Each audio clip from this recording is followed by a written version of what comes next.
काय आणखीन सुविधा करून करत होतो ना. समजा सगळे तसंच करतात, मीच नाही तर सगळे तसं करतात.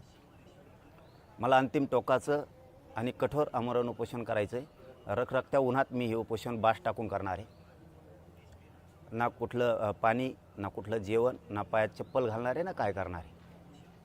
माझ्या शरीरात प्रचंड वेदना आहेत. या जीवाला मी तरसायचं तरी किती दिवस. त्यामुळं जे होईल ते होईल. उसनं घाताचा बळी गेला तरी देवेंद्र फडणवीसांमुळं गेला, सरकारमुळं गेला.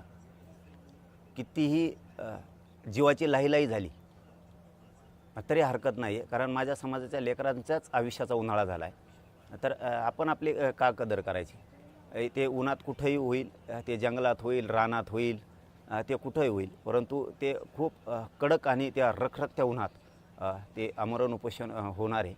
आणि त्या भूमिकेवरती मी आता ठाम आहे. आता शेवटी त्याच्यात किती त्रास होणार आहे, किती जीवाची लाहीलाही होणार आहे, किती कडक ऊन आहे, किती त्रास आहे, किती त्या वेदना होणार आहेत, याचा मी कसलाही विचार करायचं नाही ठरवलेलं.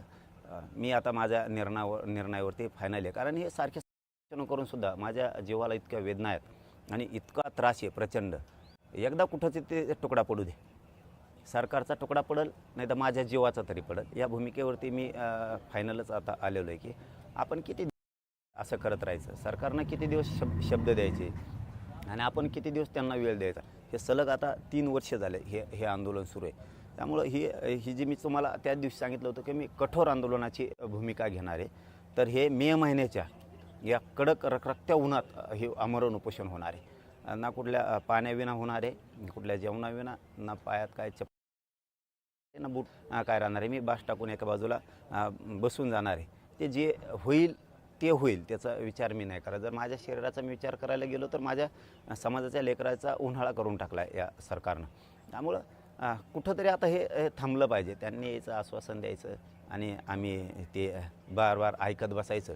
एकदाचं होऊ जाऊ दे आणि हे झालं फायनल. याच्यावरती कुठलाही बदल नाही, काही होणार पण नाही. आणि माझ्या मराठा समाजाला विनंती की कुणीही अंतरवलीकडं तुम्ही येऊ नका. कारण सरकारनं मराठा समाजावरती खूप माया दाखवली की त्यांना ऊनच लागल, त्यांना विठीसच धरायचं नाही, म्हणजे माया दाखवली. तर मग आता त्यांना जर माया आहे तर त्यांनी आत्तापर्यंत आरक्षण दिलं असतं.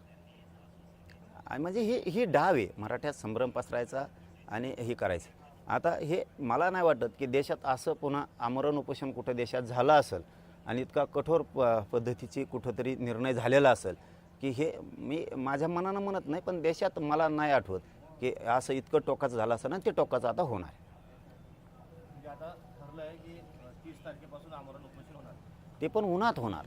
आमरण उपोषण होणार, मंडप टाकून होणार, अनेक प्रकारचे राहतात. ते तुमच्या साक्षीनं होणार.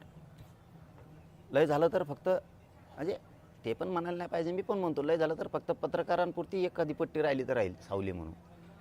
सावली नाही, मंडप नाही, काही नाही. हा असंच जाऊन बसणार आहे मी 30 तारखेला. मेलो तर मेलो.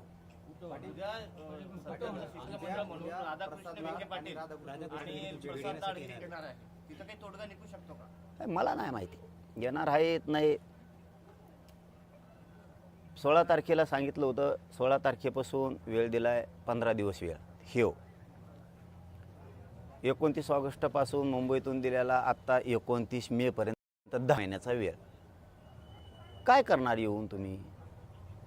चर्चा बोलणार. मला चर्चा नाही पाहिजे रे बाबा. 58 लाख नोंदी निघाल्या, त्याचे कुणबी प्रमाणपत्र तुम्ही देणार आहेत का? ज्यांना कुणबी प्रमाणपत्र दिले त्यांच्या तुम्ही व्हॅलिडिटी देणार आहेत का? सातारा हैदराबाद गॅझेटियरचा तुम्ही JR काढला आहे, ते प्रमाणपत्र देणार आहेत का? त्याच्या व्हॅलिडिटी तुम्ही देणार आहेत का? तुम्ही आरक्षण देताय म्हणजे नेमकं काय करताय? मराठ्यांचे मतं मात्र तुम्हाला लागतील आणि मराठ्यांच्या लेकराला मात्र आरक्षण दिलं जात नाही. ही दुट्टप्पी भूमिका कोणची? तुम्हीच आमच्यावरती हल्ले करायचे आणि तुम्हीच आमच्यावरती 307चे गुन्हे दाखल करायचे. म्हणजे राज्यातले गुन्हे सुद्धा मागं घ्यायचे नाहीत. सामूहिक कट रचून तुमचे पोलिस येणार आणि आमच्यावर हल्ला करणार. त्यांच्यावरती 120B पोलिसांवरती लागून त्यांच्यावरती 307 व्हायला पाहिजे, तर आमच्या क्रॉस घेतल्या जात नव्हत्या. राज्यभर हे खोटे दाखल केलेले गुन्हे